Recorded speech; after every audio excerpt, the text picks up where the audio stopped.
Selamat datang kembali. Oke, hari ini kita mau bahas sesuatu yang kelihatannya sepele ya, Tapi fundamental banget. fundamental banget kan dalam dunia penjualan atau ya mungkin hubungan manusia secara umum lah. Kita semua tahu kalau penjual itu harus bisa dipercaya. Betul. Tapi pertanyaannya, kenapa banyak banget yang gagal? Kenapa kita sebagai pembeli seringnya tuh masih pasang kuda-kuda gitu, masih skeptis? Itu pertanyaan intinya kan? Dan menurut sumber yang kita bedah hari ini, bab 4 dari buku Stop Selling and Start Leading, masalahnya itu seringkali bukan di niat. Oh, bukan niatnya. Bukan. Hampir semua penjual niatnya baik kok. Masalahnya ada di tindakan. Ada jurang yang besar banget antara ngomong, saya orang yang bisa dipercaya dengan ini loh, tindakan-tindakan nyata yang ngebuktiin saya bisa dipercaya. Nah, itu dia. Jadi tujuan kita hari ini adalah membongkar tuntas apa aja tindakan spesifik yang dimaksud di bab memberi contoh ini. Ini bukan soal teori motivasi ya, Bukan. tapi soal langkah-langkah nyata yang misahin penjual biasa dari seorang pemimpin sejati yang dipercaya kliennya. Siap? Kita mulai dari fondasinya dulu. Komitmen pribadi. Oke. Jadi penulisnya ini buka dengan ide yang lumayan menohok. Katanya, pembeli itu udah muak sama penjual yang dunianya cuma seputar transaksi, komisi, dan target. Mereka tuh mendambakan seseorang yang beneran peduli sama kepentingan mereka. Dan untuk gambarin ini, mereka cerita soal seorang wirausahawan namanya Dan Olexa. Oke, cerita Dan Olexa ini menarik banget. Jadi dia ini punya pelanggan yang prosesnya mandek di internal perusahaannya sendiri. Betul. Tim internalnya Dan ini agak mempersulit kliennya. Padahal, dan ini bisa banget loh cuci tangan, tinggalin aja klien ini, terus cari prospek baru yang lebih gampang di closing, komisinya mungkin lebih cepat cair kan? Tepat, itu jalan yang jauh lebih mudah. Dan mungkin 9 dari 10 penjual bakal ngambil jalan itu. Tapi Dan nggak. Dia nggak gitu. Dia justru bertarung di dalam perusahaannya sendiri. Dia memperjuangkan kepentingan pelanggannya. Mastiin tim internalnya ngasih apa yang udah dijanjikan. Dia habisin waktu dan ya energi politik internalnya demi satu pelanggan yang udah ada. Bukan demi prospek baru yang menggiurkan. Bukan. Dan tindakan inilah yang disebut buku ini komitmen yang kuat terhadap pembeli. Ini bukan komitmen di mulut ya. Sama sekali bukan. Ini komitmen yang dibuktiin dengan perbuatan yang, ya, bisa dibilang merugikan dirinya sendiri dalam jangka pendek. Dia rela repot, rela kelihatan rewel di mata rekan kerjanya, demi ngebela klien. Dan yang menarik penulisnya nggak cuma ngomong kosong kan, ada datanya. Nah, ini dia.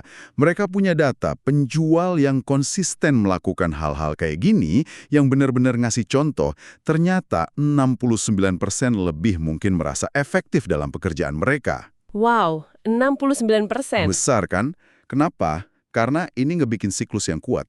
Ada satu kalimat kunci di buku ini. Pembeli berkomitmen pada penjual yang berkomitmen pada mereka. Kepercayaan bukan lagi soal kata-kata. Tapi soal bukti nyata. Tepat sekali. Oke, jadi komitmen itu kuncinya. Tapi komitmen kan kata yang abstrak ya. Iya. Gimana cara kita nunjukinnya sehari-hari tanpa harus selalu bertarung kayak Dan Olexa? Apa aja tindakan praktisnya? Nah, penulis buku ini mecahnya jadi 4 hal praktis. Yang pertama, dan mungkin yang paling dasar tapi sering banget diabaikan, adalah luangkan waktu. Waktu. Iya. Di dunia yang serba buru-buru ini, cara Anda mengalokasikan waktu tuh indikator paling jujur soal apa yang sebenarnya penting buat Anda. Waktu. Kedengarannya simple, tapi di dunia sales yang targetnya per kuartal, meruangkan waktu ekstra tanpa jaminan closing itu kan rasanya kayak kemewahan. Betul. Rasanya kayak buang-buang waktu yang bisa dipakai buat nyari klien lain. Dan disitulah letak tesnya. Apakah Anda cuma muncul pas ada potensi transaksi, atau Anda bersedia meluangkan waktu buat benar-benar nyerti bisnis mereka, bahkan pas nggak ada agenda penjualan yang jelas? Apakah Anda meluangkan waktu buat bangun hubungan sama tim internal Anda, biar bisa melayani klien lebih baik? Menurut buku ini, waktu itu mata uang kepercayaan. Tapi ada yang lebih halus lagi. Apa itu? Sesuatu yang sering kita nggak sadar, dan ini menurut saya poin yang paling menusuk. Oke, perhatikan bahasa Anda. Coba deh pikirin kosakata yang umum di dunia penjualan. Berburu prospek. Nah, membunuh target, menaklukkan pasar. Kata-kata ini kedengeran heroik mungkin ya, di ruang rapat. Iya, kayaknya keren gitu. Keren kan? Tapi tanpa sadar, itu ngebikin kerangka berpikir menang kalah. Pembeli jadi mangsa, target yang harus ditaklukkan. Wah, ini menarik sekali. Saya bisa bayangin kalau saya bilang ke tim saya, oke guys, mulai hari ini kita nggak boleh lagi pakai kata berburu, pasti ada yang ketawa. Pasti. Atau muter mata. Iya. Gimana cara ngubah budaya bahasa ini tanpa terkesan sok suci atau naif gitu? Pertanyaan bagus. Penulisnya nggak nyaranin kita jadi polisi bahasa kok, tapi mulailah dari diri sendiri dan jelasin alasannya. Ganti kata-kata itu sama bahasa kolaboratif. Contohnya, bukan target, tapi calon mitra. Bukan menaklukkan, tapi melayani. Ini bukan sekedar ganti kata loh. Ini secara fundamental ngubah cara Anda mandang hubungan itu. Oh, oke. Kalau Anda lihat klien sebagai mitra, perilaku Anda pasti beda. Tim Anda pun pelan-pelan bakal ngerasain bedanya. Ini ngubah dinamika dari saya versus kamu jadi kita. Saya ngerti. Jadi ini tentang mengubah pola pikir internal yang nanti bakal kelihatan keluar. Oke, jadi kita punya waktu dan bahasa. Apa yang ketiga? Yang ketiga adalah ajukan pertanyaan yang bertujuan. Banyak penjual yang nanya cuma buat ngumpulin data. Buat ngisi kolom di CRM? Ya. Nah, itu dia. Berapa budget Anda? Siapa pengambil keputusannya? Itu pertanyaan ekstraktif. Tujuannya ngambil informasi. Sementara pertanyaan yang bertujuan? Pertanyaan yang bertujuan itu pertanyaan yang bikin pembeli berhenti sejenak dan mikir. Pertanyaan yang bantu mereka lihat masalah mereka dari sudut pandang baru. Contohnya gimana tuh? Misalnya, kalau kita berhasil selesaikan masalah X, dampak terbesarnya buat tim Anda dalam 6 bulan ke depan apa ya? Atau apa satu hal yang kalau kita ubah sekarang, bakal bikin hidup Anda jauh lebih mudah? Pertanyaan kayak gitu memposisikan Anda bukan sebagai penjual, tapi sebagai mitra berpikir. Sebagai konsultan yang cerdas. Anda nggak cuma ngambil informasi, Anda ngasih wawasan baru lewat pertanyaan Anda. Anda memimpin mereka. Itu mengubah dinamika dari interogasi jadi sesi brainstorming ya? Oke, poin keempat ini kayaknya butuh sedikit nyali nih. Banget. Yang keempat adalah cari umpan balik. Ini langkah yang sangat kuat karena nunjukin kerentanan. Coba bayangin di tengah proses, Anda nanya ke klien, sejauh ini gimana menurut Anda kerja sama kita? Ada hal yang bisa saya lakuin lebih baik buat bantu Anda. Sebentar, saya mau sedikit menantang ide ini. Di dunia penjualan yang super kompetitif, nunjukin kerentanan kayak gitu bukannya bisa dianggap kelemahan ya sama klien? Seolah-olah kita nggak pede gitu. Ya, persis. Gimana caranya imbanginnya biar nggak kelihatan lemah? Itu kekhawatiran yang valid. Kuncinya ada di bagaimana dan kapan Anda nanya. Anda nggak nanya karena Anda nggak tahu harus ngapain. Anda nanya karena Anda saking komitnya sama kesuksesan bersama, Anda mau mastiin nggak ada kerikil sekecil apapun yang ngehalangin. Oh, oke. Jadi positioningnya beda. Beda. Ini bukan tanda kelemahan. Justru ini tanda kekuatan dan kepercayaan diri. Ini nunjukin kalau ego Anda nggak lebih penting dari keberhasilan kemitraan. Ini ngirim pesan yang kuat banget. Saya ada di pihak Anda. Oke, itu masuk akal. Jadi 4 hal tadi, waktu, bahasa, pertanyaan, dan umpan balik adalah cara kita ngasih contoh secara pribadi. Betul. Ini tentang apa yang bisa saya lakukan sebagai individu. Tapi saya langsung kepikiran, kalau di tim saya cuma saya yang begini, sementara yang lain masih berburu dan menaklukkan kan, percuma juga. Gimana cara nularin virus positif ini ke seluruh tim? Nah, disitulah kita beralih dari memimpin diri sendiri ke memimpin orang lain. Disinilah Anda naik level. Pertanyaannya adalah, gimana cara ngajarin nilai-nilai ini tanpa terkesan menggurui atau menceramahi? Ya, itu susah. Buku ini nawarin 2 metode yang sangat kuat dan efektif. Keduanya bukan lewat seminar atau memo. Oke, saya penasaran. Apa metode pertama? Metode pertama adalah memanfaatkan insiden kritis.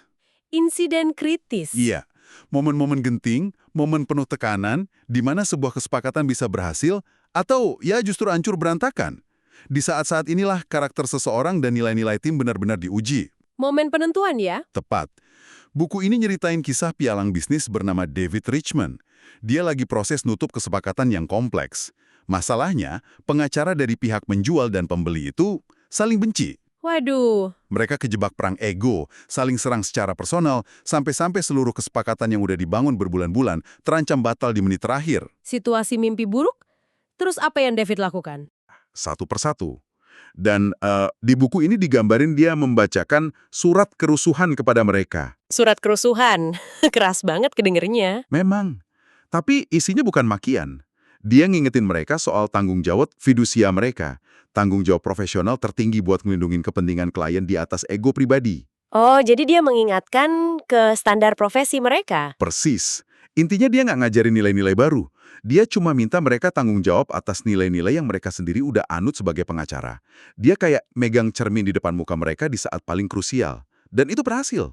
Wow. Mereka balik ke meja perundingan dengan sikap beda dan kesepakatannya selamat. Wah, jadi dia nggak menceramahi, tapi dia menuntut pertanggungjawaban, dia pakai krisis sebagai panggung buat negain standar bersama. Itu pelajaran yang kuat banget. Oke, itu metode pertama. Gimana sama yang kedua? Metode kedua mungkin lebih sering kita temui, tapi jarang kita manfaatin secara strategis. Bercerita. Storytelling ya? Storytelling. Sejak zaman dulu kan cerita itu cara nilai, budaya, dan kearifan diturunin dari satu generasi ke generasi berikutnya. Di bisnis pun sama. Fakta dan angka itu penting, tapi cerita itulah yang gerakin hati dan nancap di ingatan. Dan ada contoh bagus untuk ini dalam buku. Ada. Kisah Fernie Niels, seorang penggalang dana. Dia harus presentasi di depan anggota klub Rotary buat minta donasi. Dia bisa aja nampilin slide penuh data, statistik kemiskinan, jumlah orang butuh bantuan. Yang biasa kita lihat ya, penuh angka. Betul, tapi dia nggak gitu.